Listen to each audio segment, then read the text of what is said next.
What if Gojo never lost to Kenjaku, but Sukuna was the one sealed? In this version of events, the Shibuya Incident never ends the way it was meant to. When Kenjaku initiates the prison realm, Gojo Satoru recognizes the trap a fraction of a second earlier than in the original timeline. That fraction is enough. As the cube activates, Gojo doesn't hesitate. He overloads the space with limitless, compressing infinity inward instead of outward. The prison realm still opens, but instead of Gojo being pulled inside, Sukuna's presence surges forward through Yuji's body. For the first time, Sukuna is caught off guard. The binding condition of the prison realm doesn't care who it seals, only that the target meets its requirements. Sukuna, manifesting fully to challenge Gojo, fulfills them instantly. The cube snaps shut. Ryomen Sukuna is sealed. Silence follows. Yuji collapses, alive, shaking, and finally alone inside his own body. Gojo stands there, breathing steady, staring at the cube in his hand.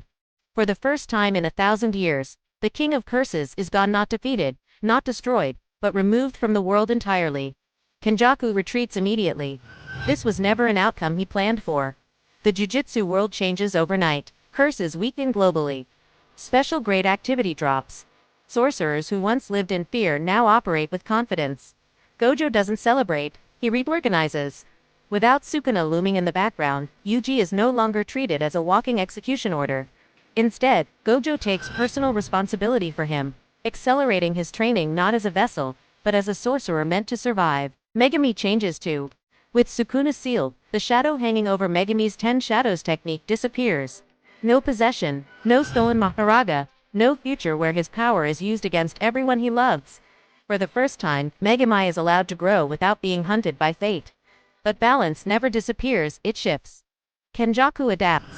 With Sukuna gone, Kenjaku speeds up his true objective, forced evolution. The Culling Game becomes more brutal, more chaotic, because it no longer has to accommodate Sukuna's return. Instead, it's designed to surpass him. Gojo enters the colonies himself. No holding back. No political restraint. Curses and ancient sorcerers are erased in seconds. Entire battlefields collapse under hollow purple. The idea of fair fights disappears completely. Gojo becomes what everyone always feared. He was a natural disaster with a moral compass. And that's when cracks begin to form. Gojo's presence solves everything too easily. Young sorcerers stop growing through struggle. Elders grow resentful. Allies grow dependent. The world begins orbiting around one man, Aganan. Gojo sees it happening. Meanwhile, inside the prison realm, Sukuna is not silent. The prison realm doesn't erase consciousness. It traps it. Sukuna learns. With nothing but time, Sukuna dissects the nature of cursed energy, barriers, and binding vows. He studies the prison realm itself, learning its weaknesses the same way he once learned humanity's. He doesn't rage. He plans. Years pass. Yuji becomes stronger than he ever would have as Sukuna's cage. His cursed energy control sharpens. His resolve hardens, but he feels it every day. An absence that isn't peace, just waiting.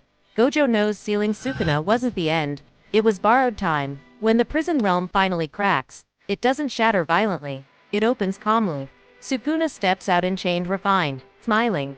But this time, he doesn't rush to reclaim Yuji. He doesn't need to. Sukuna has evolved beyond needing a vessel. The final confrontation isn't about saving the world. It's about responsibility. Gojo faces Sukuna again. Not as the strongest sorcerer fighting the strongest curse, but as the man who chose to hold the world on his shoulders. And the monster who learned how to break it from the inside.